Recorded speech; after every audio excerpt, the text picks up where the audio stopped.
Alright guys, so you guys know that I've been shooting plenty of music videos. I've been filming for over 3 years now, and I shot maybe over 75, over 100 music videos. I shot high budget, low budget, I've done it all. I've gone through the worst. In this video, I'm gonna go ahead and provide you guys with things that I wish I knew when I started filmmaking. Basically to eliminate all the headaches and all the problems that I've gone through that I don't want anyone to go through. And honestly, I feel like I'm gonna be able to help you guys a lot within this video. Now, I know we're all stuck at home and whatnot, but this is gonna definitely help you guys. So when this all clears out, you guys are gonna be able to go out there and be able to use these tips to price your shoots and basically lay the foundation on your shoots. So let's begin.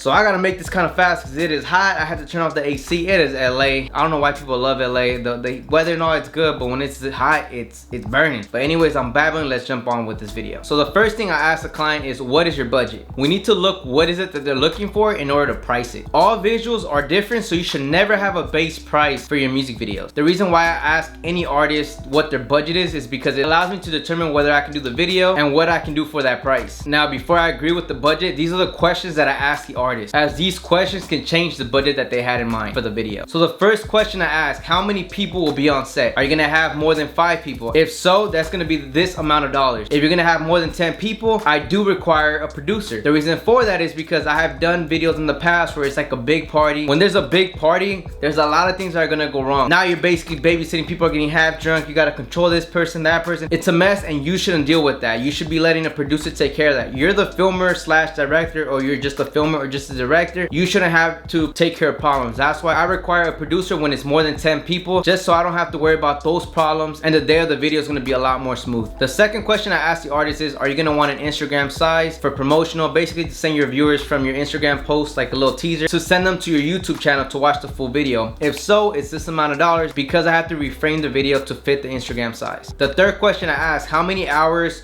how many locations, how many days will the shoot be? If it's all in one day, the shoot will be a lot cheaper than having multiple days. That also allows me to tell my crew to make sure you have the full day because it's a full day shoot, or make sure you guys have the additional day available as I will need them. The fourth question is the treatment. Will I be providing it, or would the artist be providing the treatment? If I have to, I explain to them that it's this amount of dollars because I have to go ahead and sit down, listen to your song over and over and basically get the vibe, the visuals to it. I have to look for locations.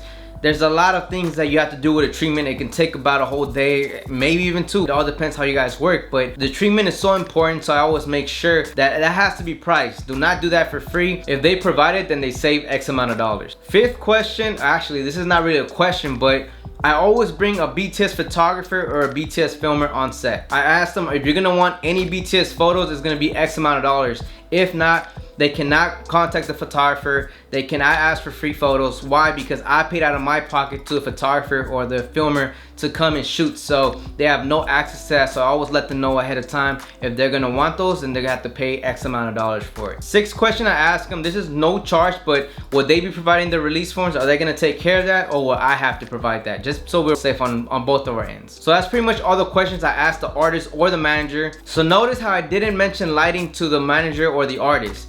The reason for that is because that is already priced in my videos. So for me, I will not do any videos if it doesn't have lighting. If I separate my lighting package and tell them like, yo, lighting is gonna be 500 bucks to add on to the video, they can choose not to add the lighting. So for me, my price, the way I go about it is I make sure that the price I'm asking at the start is also gonna come with lighting and an additional assistant. That's all part of the package already. They don't need to know that, but I do that because I like to maintain the same image. If the video needs lighting, then I want to provide that. I do not want to have to add that or take it away when it's needed to create that visual, because otherwise my videos will be looking up and down. Lighting makes a video. For me, lighting is important, so I make sure lighting is always going to be included. If there's some questions that perhaps I missed, just make sure you guys leave them in the comments below and I'll make sure to answer them. After clearing and agreeing with everything that I just talked about with the artist or the manager, I go ahead and put everything that we agreed on the contract. So the things that I include in the contract besides everything we talked about already that I put on the contract are, I add the turnaround time. For me, it's 1 month. A lot of you guys may be thinking, damn, a month, that's a long time.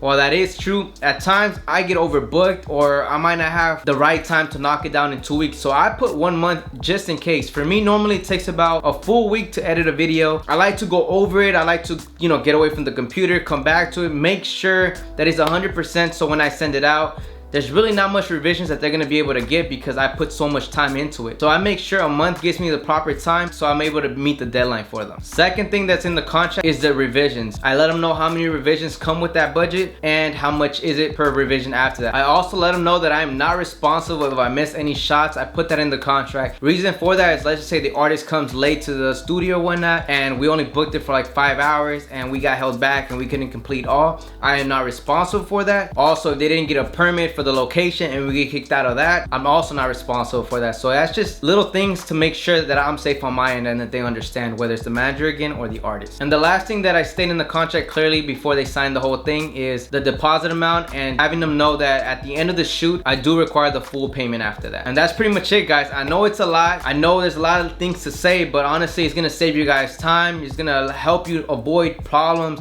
it's gonna just overall make everything more smooth for you guys. If you guys have any additional questions again on the contract or the way to go about budget or pricing or not, just leave a comment below and I'll try to do the best that I can to answer them. Anyways, guys, hopefully this video was helpful. If you guys did like it, drop it a like. Also comment again, like I mentioned, if there's anything I can help you guys with, any additional questions, I'm here to help. So just drop a comment below. Subscribe if you guys are new here. My name is Mario. We make a bunch of dope videos for photographers, filmers, I mean, you name it. This is for all content creators. Anyways, gotta go eat some more tacos. Subscribe again. Peace out, guys.